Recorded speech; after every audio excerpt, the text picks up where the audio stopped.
নমস্কার, বাংলার মুখ চ্যানেলে আপনাকে স্বাগত জানাই। 90-এর দশকের অন্যতম হিট সিনেমা ছিল রোজা। 1992 সালে এই সিনেমা মুক্তি পাওয়ার পর অরবিন্দ স্বামী এবং মধুর জুটি রাতারাতি শোরগোল ফেলে দেয় গোটা দেশে। এই সিনেমা কার্যত দক্ষিণী অভিনেত্রীর মধুর কেরিয়ারের অন্যতম উল্লেখযোগ্য হিট সিনেমা। তামিল, তেলেগু, মারাঠি, মালায়ালাম সিনেমার এই নায়িকা দাগ কেটেছিলেন হিন্দি সিনেমার দর্শকদের মনেও। কিন্তু কোথায় হারিয়ে গেলেন রোজা সিনেমার সেই নায়িকা?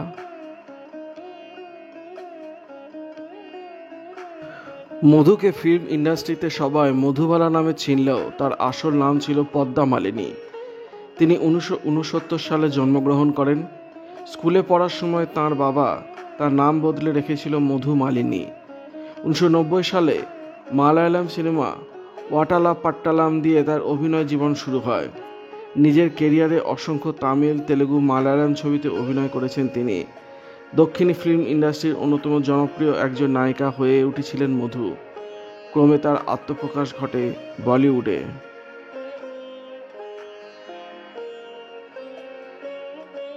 দক্ষিণী দুনিয়াতে জনপ্রিয় হয়ে ওঠার সঙ্গে সঙ্গে হিন্দি ফিল্ম ইন্ডাস্ট্রিতেও ভাগ্য পরীক্ষা করতে আসেন মধু। অজয় দেবগনের বিপরীতে ফুল আর কাঁটে ছিল তার প্রথম হিন্দি সিনেমা। এই সিনেমা বেশ হিট হয়েছিল। এরপর সুনীল শেট্টি, সাইফ আলি খানের পেহচান ছবিতেও তিনি অভিনয় করেন। একই সঙ্গে হিন্দি সিনেমার দর্শকরা রোজা ছবির জন্য তাকে আজও মনে রেখেছেন। এই ছবি মুক্তি পায় 1992 সালে। রোজা সিনেমাটি পরিচালনা করেছিলেন মণিরত্নম।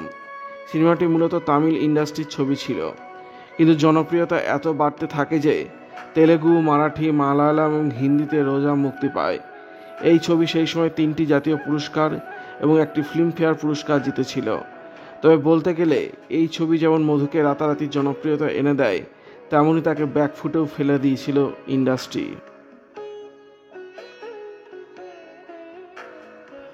মধু নিজেই তার একটি সাক্ষাৎকারে বলেছেন, রোজা ছবির সাফল্য তাকে অহংকারী করে তোলে। এই ছবিতে নিজের মেকআপ এবং পোশাক তিনি নিজেই ঠিক করেছিলেন।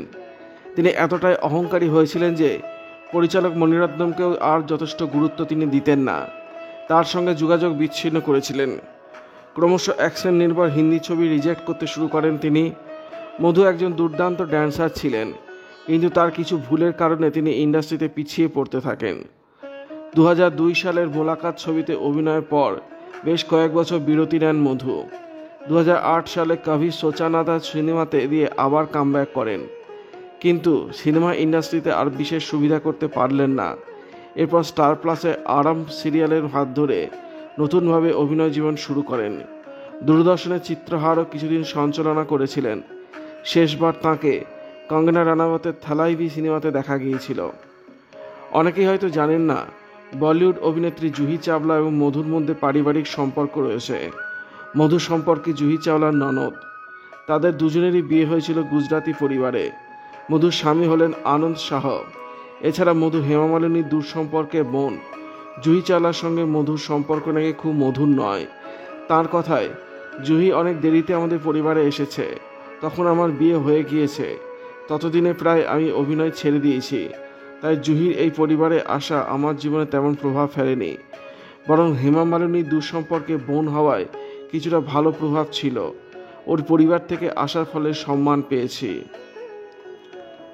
ভিডিওটি ভালো লাগলে আপনারা লাইক করবেন, শেয়ার করবেন, কমেন্ট করবেন আর অবশ্যই চ্যানেলটি সাবস্ক্রাইব করবেন। ধন্যবাদ।